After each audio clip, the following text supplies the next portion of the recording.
पहले आप सबसे पहले उठें और मतदान करें, उसके बाद जलपान करें और अपना बहुमूल्य वोट अपना परिवार के पक्ष में, अपना गांव के पक्ष में और सबसे मेन मुद्दा जो यहाँ का है पलायन रोकने के पक्ष में, गरीबी दूर भगाने के पक्ष में, सिंचाई के पक्ष में और उचित स्वास्थ्य सुविधा के पक्ष में और अपने बच्चों के शिक्षा के पक्ष में सोच करके आप सुबह उठिएगा और जाइएगा मतदान उचित प्रत्याशी को, उचित पार्टी को करिएगा। और आपसे यही आग्रह करेंगे कि आपकी बेटी ममता भूया को अपना आशीर्वाद देने का काम करिए। सबसे ज्यादा अगर हम महिलाएं से मिलते हैं तो उनका एक ही कहना होता है कि राशन पानी खरीदने में हम लोग को बहुत दिक्कत हो रहा है, क्योंकि जो चीज हम पहले 2000 में खरीद पाते थे 1 सप्ताह के लिए, 2 सप्ताह के लिए, अब वो 4000 में भी नहीं आ पाता है।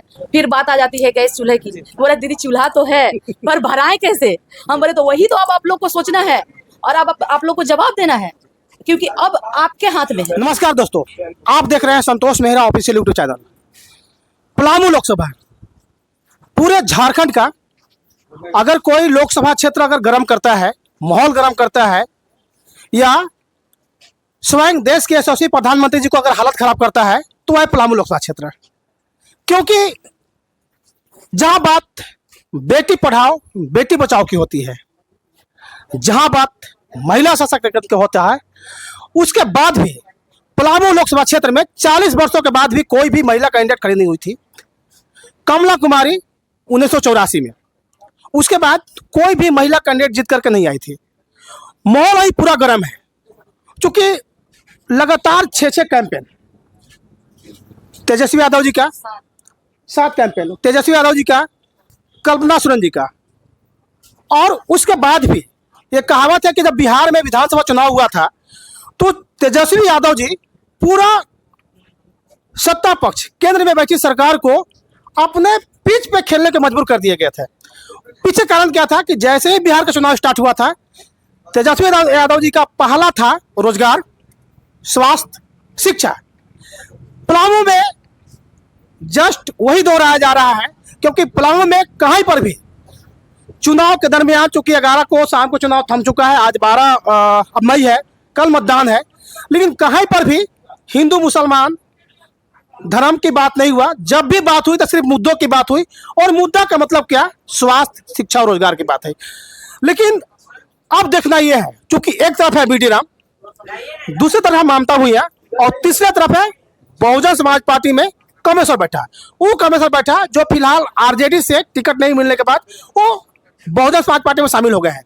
लेकिन जिस प्रकार से अभी रुझान चल रहा है पूरे पलामू लोकसभा क्षेत्र में, तो क्या इस बार रोजगार के पिच पे लोग यहाँ पे खेलना चालू कर देंगे क्या पलामू की जनता? जी पहले तो बहुत बहुत धन्यवाद आपको।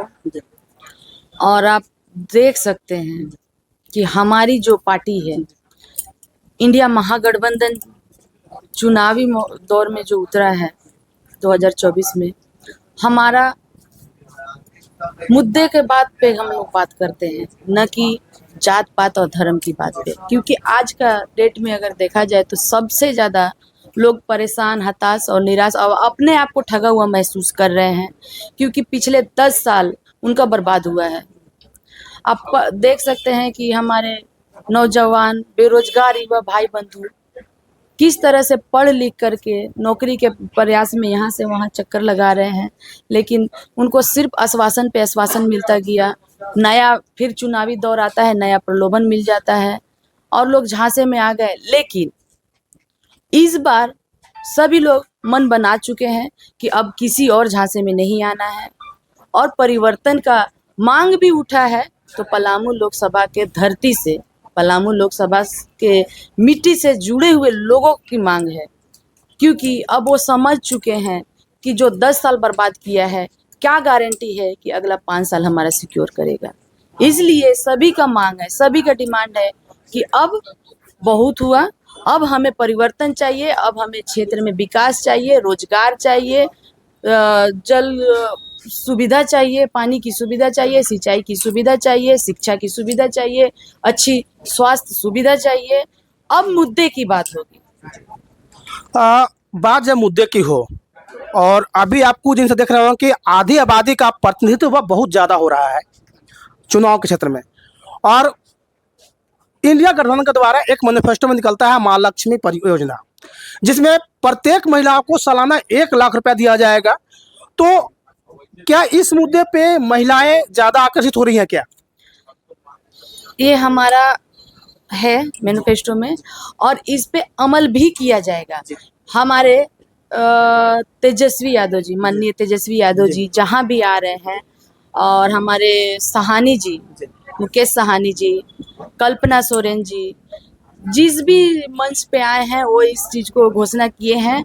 और इसको हम लोग सिर्फ मुद्दा नहीं बल्कि इसको हम लोग पूरे समाज में, पूरे महिलाओं में अगले 5 साल तक ये चीज़ हम लोग करके दिखाएंगे।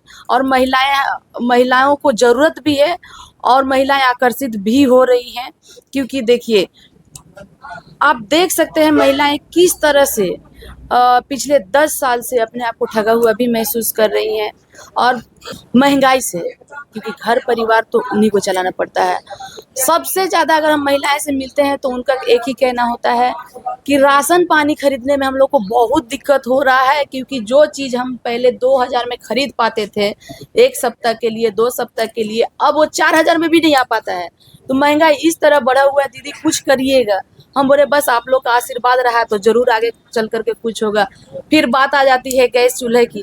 बोले दीदी चूल्हा तो है पर भराएं कैसे? हम बोले तो वही तो अब आप लोग को सोचना है और अब आप लोग को जवाब देना है, क्योंकि अब आपके हाथ में है अपना भविष्य, अपना परिवार का भविष्य और अपना क्षेत्र का भविष्य। अगर कोई लिख सकता है तो आप लिख सकते हैं। आपके ऊपर जो थोपा जा रहा है आपको मजबूर नहीं होना है। अब आपको अपना पहचानना है, अपने आप को, अपने ताकत को। और आप इस बार जनादेश चेंज करिए तो आपका सारा समस्या चेंज हो जा रहा है। चूंकि कल कल मतदान होना है 13 मई को, तो पलामू लोकसभा क्षेत्र के जनता को आपको क्या निवेदन करना चाहते हैं? थोड़ा आप कैमरे के माध्यम से बता दें। जी, उनसे यही निवेदन होगा मेरा कि जो पिछले 10 साल से होता आया है उससे बचने के लिए और अपना अगला 5 साल सिक्योर करने के लिए अब यही उचित टाइम है।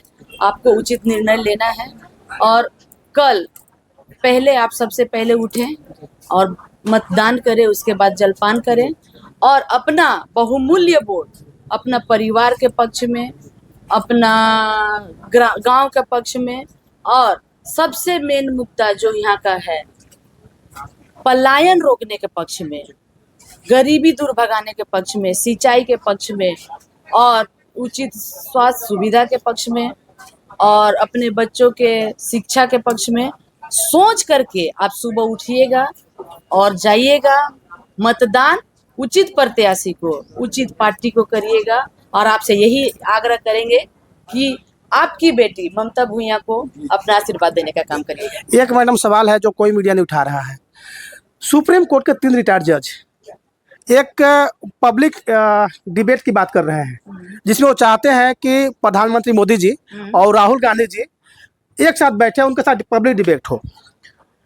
यशस्वी प्रधानमंत्री जी के द्वारा कोई अब तक नहीं आया है रिस्पांस, लेकिन राहुल गांधी जी के द्वारा एक लेटर इशू कर दिया गया है कि हम पब्लिक डिबेट में इसको एक्सेप्ट करते हैं। तो बीजेपी इतनी बड़ी पार्टी से अगर उस चीज़ का जवाब ना आना पब्लिक डिबेट का, उसको आप किस तरीके से देखती हैं? क्योंकि उनके पास कहने को कुछ नहीं बचा है। जो वो कर सकते थे कर चुके। धर्म कर्म की बातें और मुद्दे से हट करके प्रलोभन की बातें, बड़ी बड़ी बातें, महिला सशक्तिकरण की बातें, महिला सशक्तिकरण की बातें करते हैं, बेटी पढ़ाओ बेटी बचाओ। तो आप जैसे अभी बता रहे थे 40 साल हो चुका है, कमला कुमारी आई थी, वो भी कांग्रेस से आई थी, वो भी कांग्रेस से। तो मतलब इन 40 साल में या आज़ादी के बाद से आप देख सकते हैं कि महिला सशक्तिकरण के नारे को तेजी से प्रचार में बुलंदी से बोलने वाले लोग, उनके नज़र में क्या महिलाएं पलामू में कोई योग्य नहीं है जो पलामू की प्रतिनिधित्व कर सकें, पलामू लोकसभा की प्रतिनिधित्व कर सकें? तो उनके पास क्योंकि मुद्दे की बात करने को है ही नहीं, तो वो डिबेट करेंगे क्या? इसलिए वो बच रहे हैं और भाग रहे हैं। आपको बहुत बहुत धन्यवाद मैडम।